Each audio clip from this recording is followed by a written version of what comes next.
Hello, Arctic Circle family. Cordy with you here today. I'm the Director of Facilities for Arctic Circle, overseeing all of your equipment and overseeing the maintenance department and all your buildings. And what I'd like to do is I'd like to spend some time with you today and talk about fry timers. We currently are switching out some of the older fry timers as they break down to the newer style. First and foremost, I'd like to tell you, if you have a fry timer that doesn't look like this in your building, Arctic paid between $500 and $1,000 for it. So please treat your fry timers with some respect and keep them clean. And on the surface, you're just going to use a damp cloth with soap. And on the back, you can use a little degreaser, but the fry timers are not waterproof by any means. These cases look waterproof, but they absolutely positively are not. So do not get too much water on them. We have lost a lot of timers due to water getting in the cracks and the joints and in the back of the speaker. This little hole in the back is actually the speaker. It's not meant to handle water. It's water resistant, but it's definitely not waterproof, meaning it can handle a damp cloth, but that's about it. So what I'd like to do today is talk about the new style timers and how to properly program them. They're actually so simple that they can be a little bit confusing on the hold times and how the hold time works. It is definitely different from what you're used to and what you currently have. The Prince Castles have a secret button. The Suncos have a combination of buttons you hit at the same time to open up the programming mode. These are not like this. This is super simple, but you do have to do a little math. So you're going to want pen and paper and just to do some quick math on how you want the timer set up. Let me tell you why. The old channels so let's just talk about a 12 channel. Inside that 12 channel was actually a hold time as well. So there were multiple stations in that. This is similar, but it's all basically built in the same channel. So you have to do the math to figure out the time. So let's say you cook a particular item for 1 minute and you hold it for 2.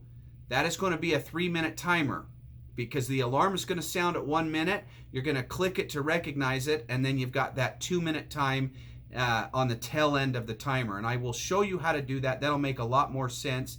But I just want people to understand that as they're programming this timer, this actually came up today, that it's not how you used to program timers. And once you recognize that, you're going to see that this is actually a lot easier timer to program. So let me go through the steps, and I'll take you down here to the timer. Okay, hopefully you can see that all right. Looks like you can. There's going to be a little flickering, unfortunately, so you're going to have to look between the lines to figure this out. Maybe what I can do is shut off my office light real quick,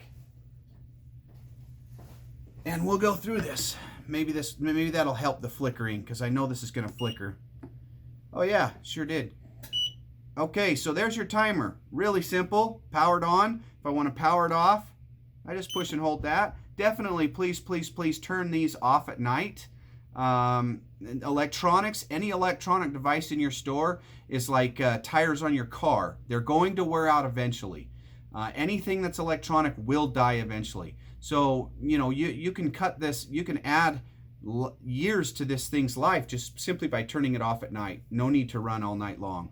So go ahead and power it up. Now, how do I set a timer? That's actually pretty easy. Basically, what you're going to do is hit time. You're going to pick the station you want to program, and you're just going to do plus or minus. Now, that's the next question I'm going to answer, is why is it so loud? So now I'm going to press that again, and then I'm just going to press time to get out of programming. It's that simple. That's how quick and easy it is. Time, pick the station, time to get out. So it's that easy. The next question is, why is it so loud? Well, this is a very loud timer, but that's easily adjustable. The volume is already in these two buttons. Down to a lower volume, up 3 to a higher volume. Now, just so you know, on some of these models, the hold time alarm won't go off unless this is cranked all the way up. Whoever built this circuit board made it so that the hold times will not work if the volume is not cranked all the way up. So please know that.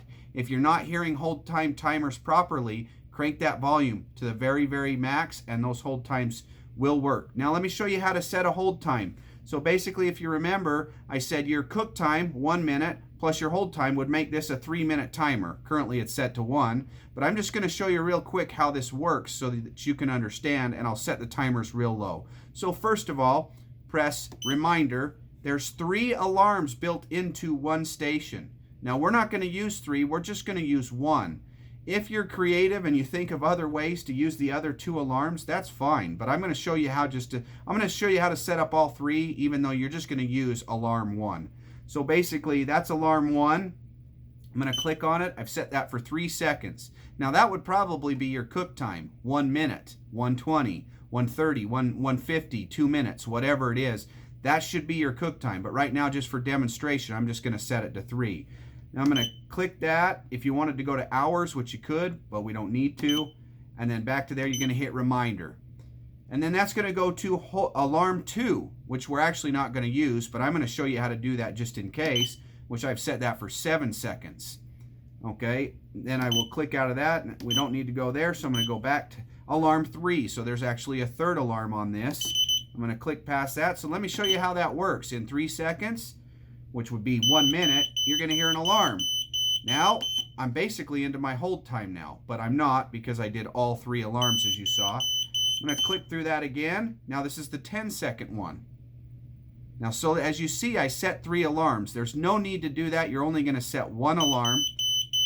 And then the remainder of the time would actually be your hold time before that last beeper goes off, all the way to the bottom. So basically, we're just using 1 alarm, and that number 1 alarm is actually your cook time.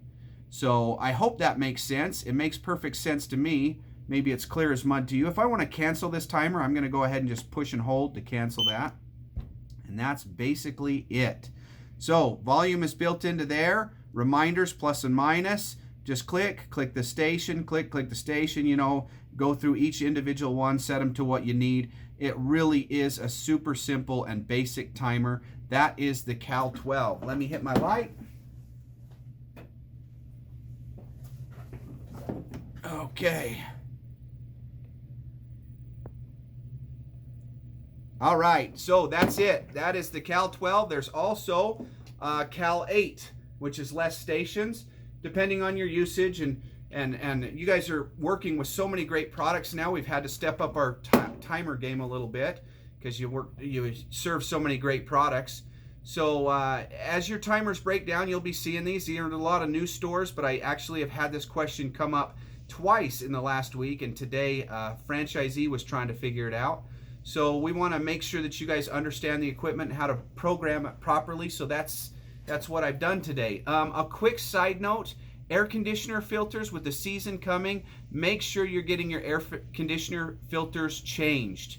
And most of the air filters are up on the roof, and it's the maintenance man's responsibility. During spring startup, they will go through and grease everything, change everything's belt, and put all new air filters on everything.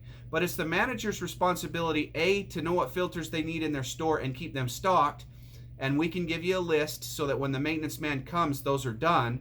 And B, do not turn the thermostat lower than 72 ever. It will not cause your building to get colder faster. In fact, it will do the exact opposite. And you're saying, what? How's that possible? When you turn it lower than 72, that machine can't maintain lower than 72.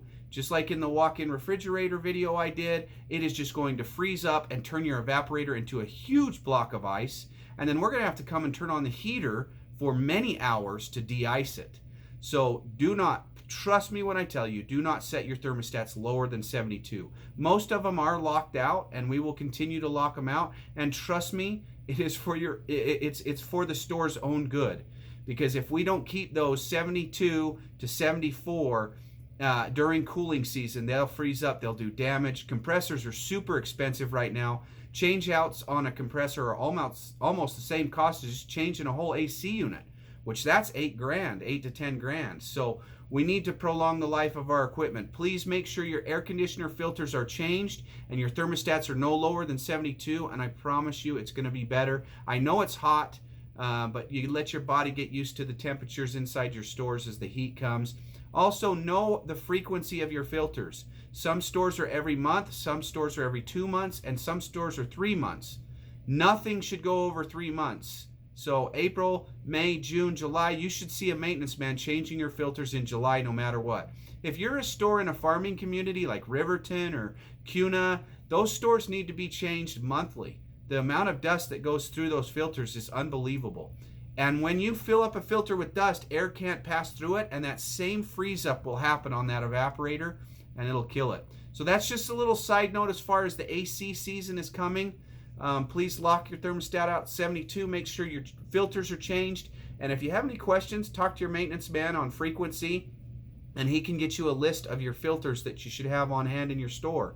You guys are doing a wonderful job.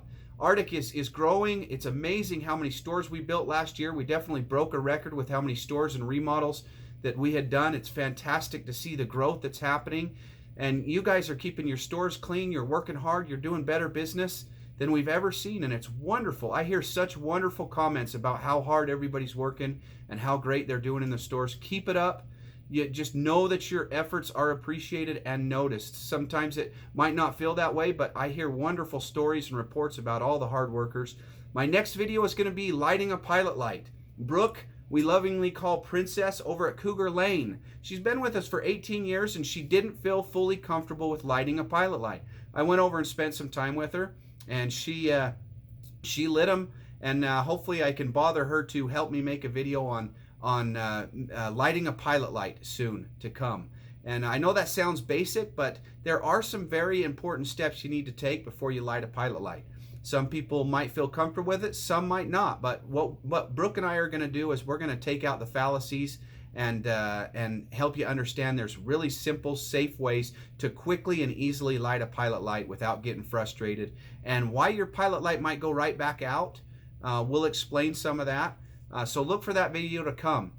Keep up the great work. And again, you're appreciated and you're doing a wonderful job. I'm going to talk to you real soon. Hopefully today you understand timers a little bit better.